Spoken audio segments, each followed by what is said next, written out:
நண்பர்கள் அனைவருக்கும் முதற்கண் என் வணக்கத்தினை தெரிவித்துக் கொள்கின்றேன். இன்றைய பதிவில் திருவண்ணாமலை திருத்தலத்தில் இளையனார் என்னும் பெயரில் அருள்பாலிக்கக்கூடிய 3 முருகப்பெருமான்களின் சிறப்புகள் குறித்து நாம் அறிந்து கொள்ளவிருக்கின்றோம். பொதுவாக நமது ஆலயங்களுக்குள் நுழைந்தால் முதலில் நாம் முதல் கடவுளான விநாயக பெருமானை வழிபடுவோம். அதற்கேற்ப ஆலயங்களில் விநாயகர் சன்னதி முதலில் அமைக்கப்பட்டிருக்கும். ஆனால் திருவண்ணாமலை தலத்தில் முதல் சன்னதியாக முருகப்பெருமானை வீட்டிலிருந்து அருள்பாலிக்கிறார். திருவண்ணாமலை ராஜகோபுரத்தில் விநாயகர் இடம்பெற்றிருந்தாலும் பெரிய அளவிலான சன்னதி என்ற கணக்கில் வரும்பொழுது திருவண்ணாமலை ஆலயத்தில் நம்மை வரவேற்பது முருகப்பெருமான் தான். இத்தலத்தில் அருள்பாலிக்கும் முருகப்பெருமானின் வரலாறுகள் அருணகிரிநாதருடன் தொடர்புடையவை. அருணகிரிநாதர் என்றதும் நமக்கு திருப்புகழ்தான் நினைவுக்கு வரும். அதிலும் முத்தை தரு பத்தி திருநகை என்ற பாடலும் சேர்ந்தே நினைவுக்கு வரும். இளம் வயதில் பெண்கள் மீது மோகம் கொண்டு அலைந்த அருணகிரிநாதர் பிற்காலத்தில் மனம் திருந்தினார். இவ்வளவு நாட்களும் வீணாக வாழ்ந்து விட்டோமே என்று அண்ணாமலையார் ஆலயத்திற்குள் சென்று அமர்ந்து யோசித்தார். பிறகு தற்கொலை செய்வதை தவிர வேறு வழி இல்லை என்று முடிவு செய்தார். உயிரை மாய்த்து கொள்வதற்காக வல்லாள மகாராஜா கோபுரத்தில் ஏறி கீழே குதித்தார். அப்பொழுது முருகப்பெருமான் அவரை தாங்கி பிடித்து கொண்டார். அவரது உடல் நோயையும் மனநோயையும் குணப்படுத்திய முருகப்பெருமான் தன்னை புகழ்ந்து பாடும்படி அருணகிரிநாதருக்கு உத்தரவிட்டார். அருணகிரிநாதர் தன்னால் எப்படி முடியும் என்று கேட்க உடனே முருகப்பெருமான் அருணகிரிநாதரின் நாவில் தனது வேளால் முத்தை தரு என்று எழுதி இனி என்னை புகழ்ந்து பதிகங்கள் பாடு என்று உத்தரவிட்டார். அடுத்த நிமிடமே அருணகிரிநாதர் மடை திறந்த வெள்ளம் என பதிகங்களை பாடத் துவங்கினார். சுமார் 16,000 பாடல்களை அவர் பாடி குவித்து விட்டார். ஆனால் நமக்கு கிடைத்திருக்கும் திருப்புகழ் பாடல்கள் 1307 மட்டுமே. இந்நிகழ்வு மூலம் திருப்புகழ் பிறப்பதற்கு அடித்தளம் அமைந்த ஆலயமாக திருவண்ணாமலை ஆலயம் போற்றப்படுகிறது. அருணகிரிநாதர் தற்கொலை செய்வதற்காக ஏறி குதித்த வல்லாள மகாராஜா கோபுரத்தின் வலது பக்கத்தில் முருகப்பெருமானுக்கு தனி சன்னதி கட்டப்பட்டுள்ளது. இந்த சன்னதி கோபுரத்து இளையனார் சன்னதி என்று அழைக்கப்படுகிறது. கோபுரத்தில் இருந்து குதித்த அருணகிரிநாதரை ஆட்கொண்டதால் இந்த இடம் கோபுரத்து இளையனார் சன்னதி என்று பெயர் பெற்றது. இந்த சன்னதி போன்று கம்பத்து இளையனார் சன்னதியும் தனித்துவமான வரலாற்று பின்னணி கொண்டது. திருப்புகழ் தந்த அருணகிரிநாதர் மேல் சம்பந்தாண்டான் எனும் மந்திரவாதி வஞ்சம் கொண்டிருந்தான். ஆறுமுகனின் அருளுக்கு பாத்திரமான அருணகிரிநாதர் முருகப்பெருமானின் தரிசனத்தை பெற்றுவிடக்கூடாது என்பதில் அவன் குறியாயிருந்தான். அவன் வழிபட்டு வந்த காளி தேவிதான் அருணை நாயகி. தன் பக்தனின் வேண்டுகோளை ஏற்று முருகப்பெருமானை தன் மடியில் இருத்தி எங்கும் செல்லாமல் பார்த்து கொண்டாள் அருணை நாயகி. இதை தன் ஞான கண்ணால் அறிந்த அருணகிரிநாதர் அன்னையை வசப்படுத்த பாடல்களை பாடினார். பாடல்களினால் அம்பிகை மெய்மறந்திருக்கையில் மடியிறங்கி வந்த முருகப்பெருமான் அருணகிரிநாதருக்கு கம்பத்தில் காட்சி தந்தார். இதனால் கோபமடைந்த சம்பந்தாண்டான் அன்னையை பலவிதமாக நிந்தித்தான்.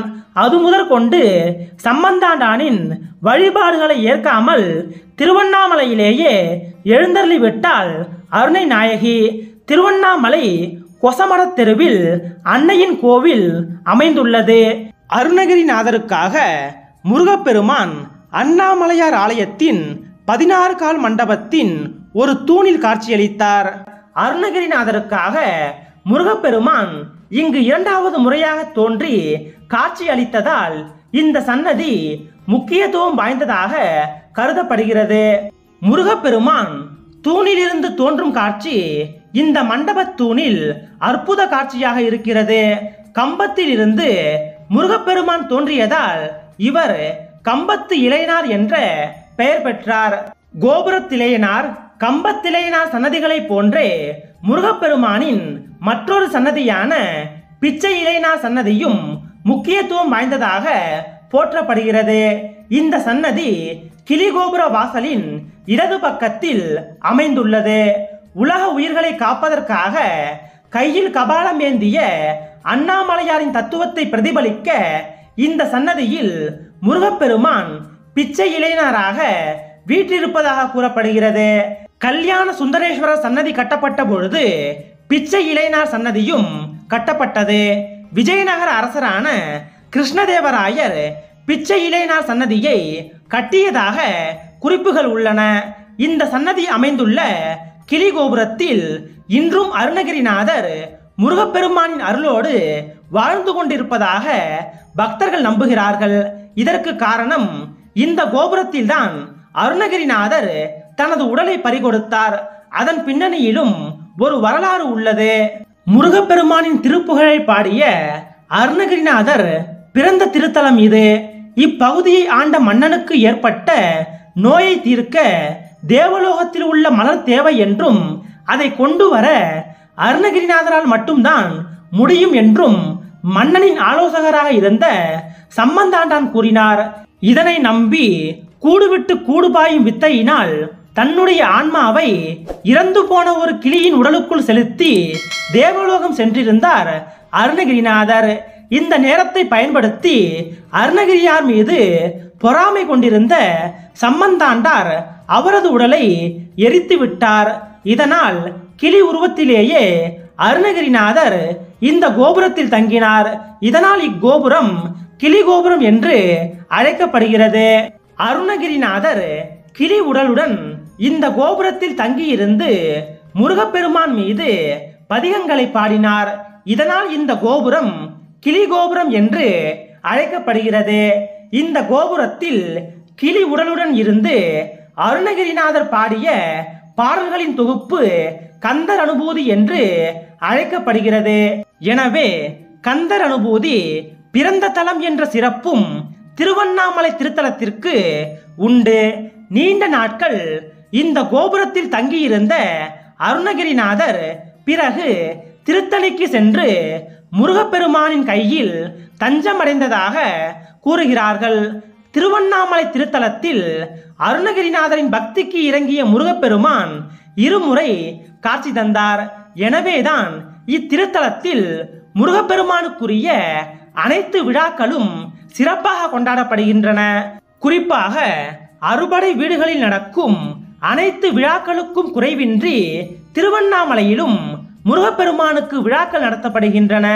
தைப்பூச தினத்தன்று அறுபடை வீடுகளையே விஞ்சும் வகையில் பல்லாயிரக்கணக்கான பக்தர்கள் காவடி ஏந்தி திருவண்ணாமலை திருத்தலத்திற்கு வந்து முருகப்பெருமானை தரிசனம் செய்கின்றனர். முருகப்பெருமானை ஏன் இளையனார் என்று இத்தலத்தில் குறிப்பிடுகிறார்கள் என்ற சந்தேகம் பலருக்கும் ஏற்படலாம்.